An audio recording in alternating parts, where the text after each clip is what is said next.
Snowbirds aren't coming back, and it's hurting the US. Hotel rooms are sitting vacant. Shops near the border are shuttered. But this isn't just a matter of a few missed vacations. Canada's silent tourism boycott is devastating entire American towns. Places that once thrived on Canadian dollars are now facing an unexpected and chilling economic downturn. Some US states are losing billions, while others are watching vital hubs like ski resorts, golf courses, and beach towns shrink into near ghost zones. So, which state is suffering the most, and could your local economy be next? Here are the 10 US states being hit hardest by Canada's quiet retreat. Number 10. Hawaii. Hawaii, long considered a winter paradise for thousands of Canadian travelers, is quickly losing one of its most vital tourist routes. Bookings from Canadian tourists dropped by 14% through mid-February 2025. That may seem minor until you realize how dependent Hawaii is on international tourism. Hotels in Maui are operating at half capacity. Local tour guides are struggling to find clients. Condos that were once booked a year in advance are now sitting empty. Tourism comprises nearly 1/5 of Hawaii's entire economy, so when even one key market pulls back, the ripple effect can become a wave. That wave is now crashing onto small businesses, restaurants, and workers who rely on Canadian dollars to survive. With no warning and no contingency plan, Hawaii's economy is starting to feel the strain. The big question remains: can Hawaii withstand this downturn if its most reliable winter visitors never return? Number 9. Texas. Texas, one of the most visited US states by Canadians, is also among the most affected. Known for its Sun Belt cities and popular winter destinations, Texas has already lost approximately $1.4 billion in tourism revenue due to a sharp drop in Canadian travel, according to projections from the U.S. Travel Association. Fewer snowbirds mean fewer hotel stays, fewer meals at local restaurants, and less money circulating through major cities like San Antonio, Dallas, and Houston. These declines are already impacting small businesses, seasonal workers, and counties that depend heavily on international tourism. The question looming large: is this just the beginning of a broader collapse in southern tourism? Number 8. Maine. Maine's postcard-perfect coastlines and tree-lined highways hide a growing economic problem.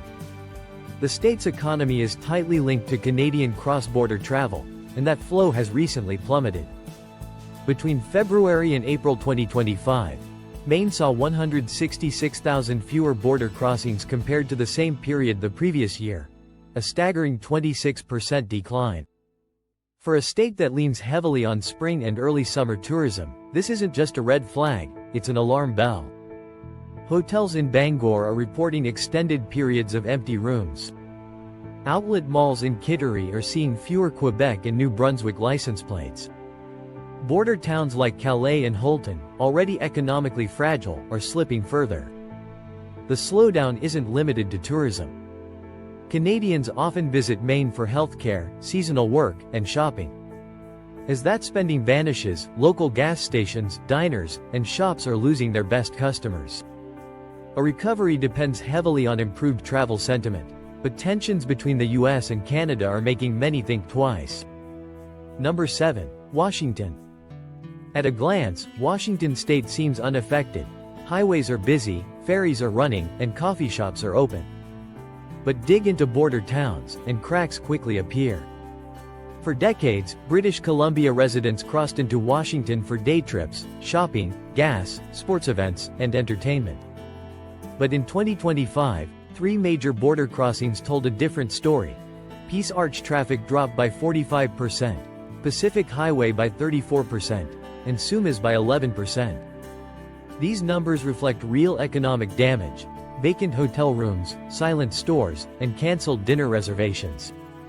Small towns like Blaine, Linden, and Bellingham, once powered by Canadian dollars, are taking the hardest hits. Along Interstate 5, retailers report steep weekend sales declines. Gas stations near the border are losing hundreds of Canadian customers weekly. Many still hope this is a temporary slump, but others fear a lasting trend. With cross-border sentiment deteriorating, there's no guarantee Canadians will return, And if they don't, northern Washington's bustling towns could become boarded-up memories. Number 6. Michigan. Standing on the Ambassador Bridge today, you'll see a thinning lifeline. Michigan has long been more than Canada's neighbor. It's been a gateway, a magnet for cross-border exchange. But that connection is weakening fast. From January to April 2025, Canadian travel to Michigan fell by 19%, translating into tens of thousands fewer shoppers, gamblers, and overnight guests. In cities like Detroit, Port Huron, and Sault Ste. Marie, hotel managers, bartenders, and retailers report a sharp decline in Canadian customers, particularly those from Windsor. Casinos are especially affected, with Canadians previously contributing nearly 20% of Detroit's gaming revenue pre-2020. Now, economic concerns, border delays, and rising tensions have cooled that flow. In Port Huron, parking lots show fewer Ontario license plates. Outlet malls have cut staff during what used to be peak business hours. This isn't just a border issue. Canadian money has long influenced Michigan's broader economy, from automotive contracts to Great Lakes tourism. Without diplomatic repairs and economic stability, Michigan may remain vulnerable to deeper cross-border rifts. Number 5. Arizona. Arizona's golf courses are still green, and its skies still clear, but in many towns, the silence is growing louder. Once brimming with Canadian snowbirds during winter, cities like Phoenix, Mesa, and Yuma are seeing worrying vacancies. In 2025, Canadian travel to Arizona dropped 22% during peak season, a loss of tens of thousands of visitors and millions in spending. Restaurants in Tucson are laying off staff. Golf resorts near Scottsdale are slashing prices. Even car dealerships and healthcare clinics, two industries snowbirds heavily support, are feeling the squeeze. Canadians were Arizona's most reliable tourists. They stayed longer, spent more, and supported entire communities for months. Losing them is not just a revenue dip, it's a structural blow. The reasons are varied: political tensions, high prices, border restrictions. But the outcome is clear. In places like Yuma, where Canadians once made up over 30% of winter tourism, the absence is painful. With fewer Ontario license plates and empty restaurant booths, Arizona is left asking, what if they never come back? Number 4. New York. New York's global skyline still sparkles, but head north to Buffalo, Niagara Falls, or Plattsburgh, and the damage from the Canadian retreat becomes clear. In early 2025, Canadian visitation to New York dropped by 25% year-over-year. Western New York suffered the steepest declines. That means fewer cars crossing the Peace Bridge, fewer shoppers in malls, and fewer weekend getaways. Buffalo, long fueled by Canadian spending, is seeing less foot traffic.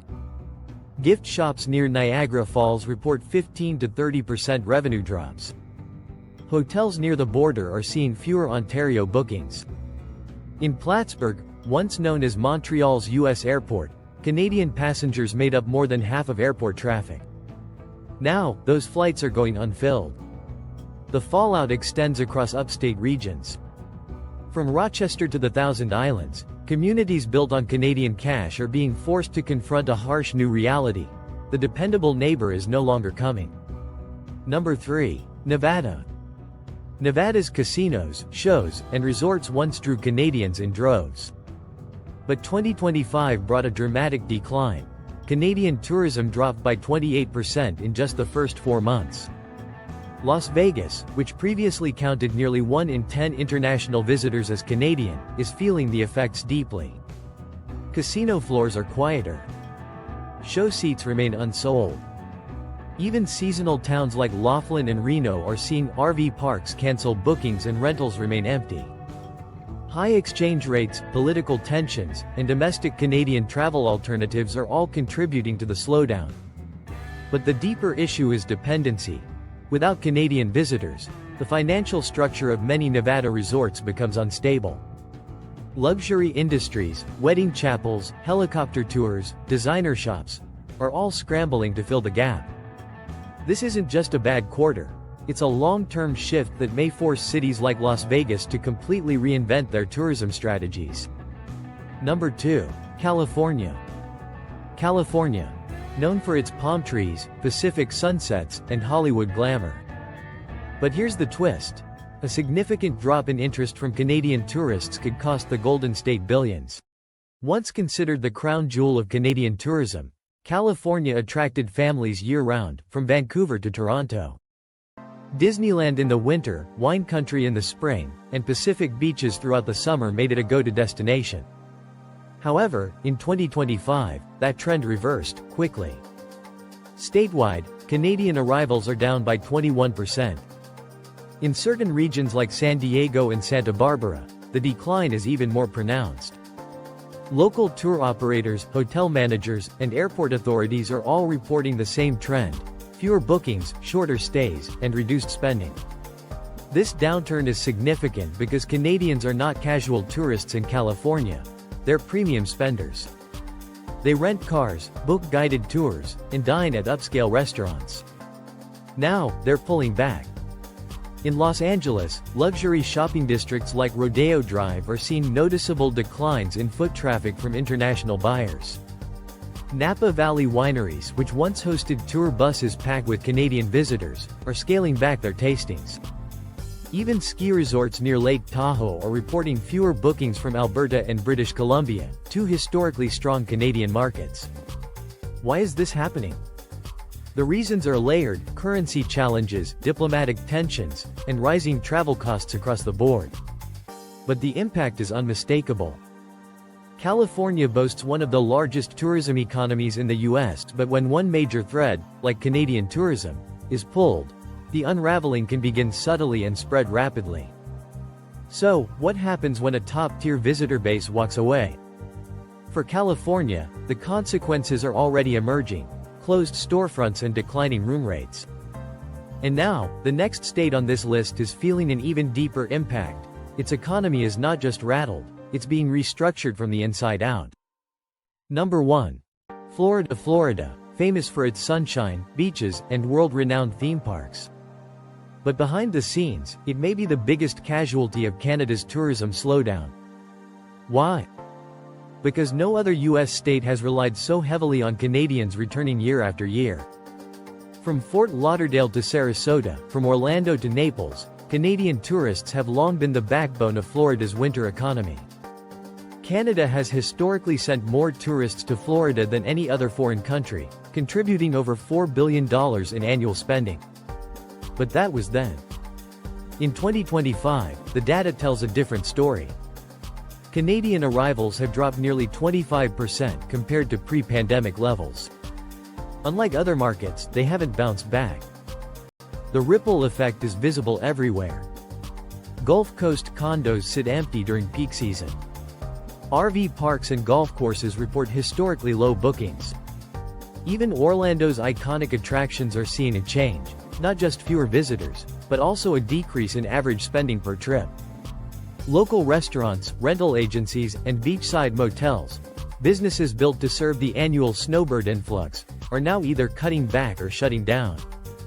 Economics plays a part. A weaker Canadian dollar, coupled with rising US prices, makes Florida vacations harder to justify. But deeper forces are also at play: evolving travel preferences, younger generations opting for Europe or Asia, and an increasing number of retirees staying home. For some Florida towns, especially those heavily reliant on seasonal Canadian traffic, the loss isn't just financial, it's cultural. Entire communities, from real estate agents to ice cream parlors, were built on the assumption that Canada would always return. But what if they don't? Because this isn't just a rough season, it's a wake-up call. Florida, once the darling of international tourism, is now learning what happens when its most loyal visitors stop coming. This list isn't just about tourism statistics. It's a warning. When international relationships falter, the fallout affects local businesses, families, and entire economies. From Florida's vulnerable coastlines to Hawaii's remote paradise, the ripple effects of Canada's tourism retreat are real and growing. If your state is on this list, it's time to ask the hard questions. Are we resilient? Are we diversified? What's next? If this story opened your eyes, make sure to subscribe, like, and share this video. It helps us keep digging deeper, connecting the dots, and bringing you stories others overlooked. Stay tuned, because the next big shift might be even closer to home.